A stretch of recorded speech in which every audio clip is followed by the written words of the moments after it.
Good day, children. So, in the previous lesson we read how Douglas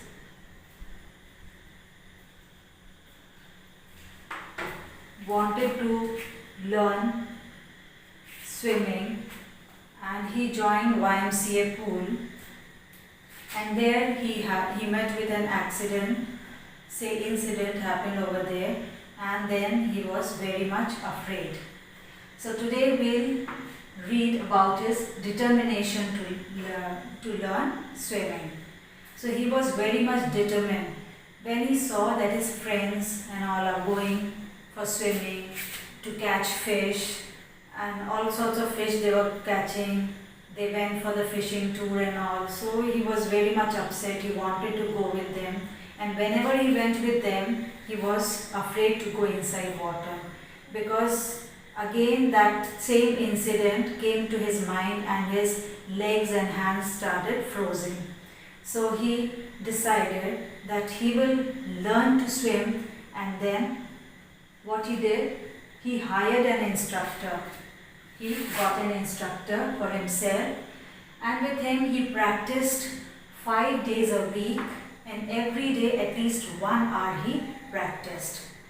And then how the swimming practice began. So a belt was tied round him, and a rope was attached to his belt, and it went through the pulley, and it was held by the instructor. Instructor used to leave little bit, so he used to move back and forth. This way he went on. As you must have seen that when the car is being learnt by the people, the driver sits there and he also has got brake and all in his leg. So here the instructor was holding the rope and he was helping him to swim back and forth. So this way his fear of water ran away, it went off, and then next were the different strokes that he had to learn. That he did, and then he went inside and he learned how to exhale inside. He didn't have to breathe in, because when we breathe inside water, the water gets inside the stomach and the lungs.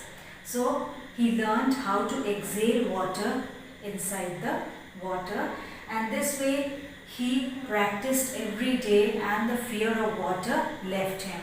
Then all sorts of strokes, you must be knowing about it, all the backstroke, front stroke, and butterfly stroke, all kind of strokes you must be knowing. So he also learnt all of them, and then when he was quite satisfied that he had learnt to swim, so he knew about a place that was having water, a river. It was very attractive place where he wanted to go and swim. So he decided to go over there. So this time he went all alone over there, and then he said to himself that I will cross this river and I'll go to the island. So he jumped in water, and when he reached in the middle, he was very much afraid, and he looked inside water. He found the river full of water, and then the fear started coming again to him. Then he drew his courage and he said to himself, no, I will do it, and I will. So he said to himself, Mr. Terror means the fear. He said, Mr. Terror, you cannot do anything to me. I will cross this river. And then hurriedly he went and he crossed the river. And this river was in New Hampshire, and he swam 2 miles across the lake to Stamp Island. He went to the island. Then it was his first opportunity. He went to the Conrad Meadows up the trail to the glacier and camped in the high meadow by the side of warm lake. Then he went and he camped at the side of the lake. The next morning he removed his clothes, he dived into the lake and swam across the other shore. Now this is his second attempt. First he swam across the river to Triggs Island, and then he went to the warm lake, and there he swam and went to the other shore. Just as Dong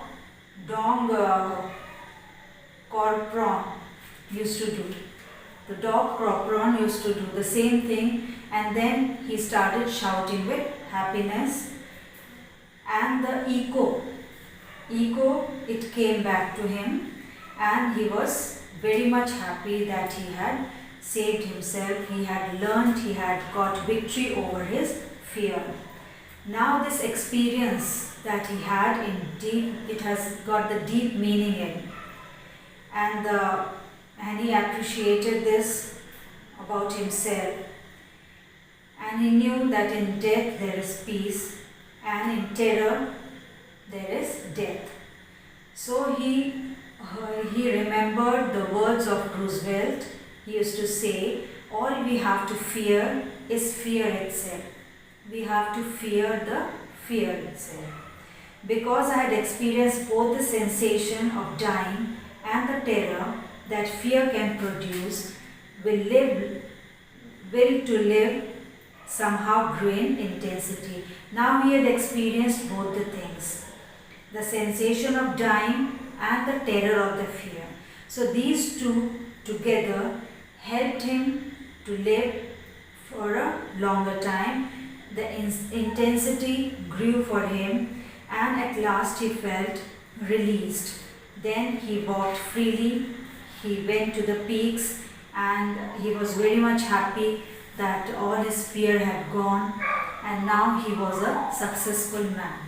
So children, some of you also must have learned how to swim, and you must have experienced what all problems come in swimming.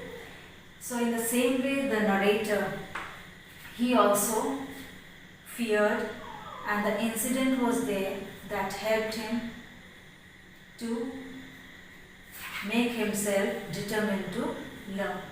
So the narrator is very happy, and I think this is all in the lesson, and I suppose if you'll read the lesson thoroughly, you'll be able to understand, and when you listen to my explanation twice or thrice, you will be able to understand the lesson fully.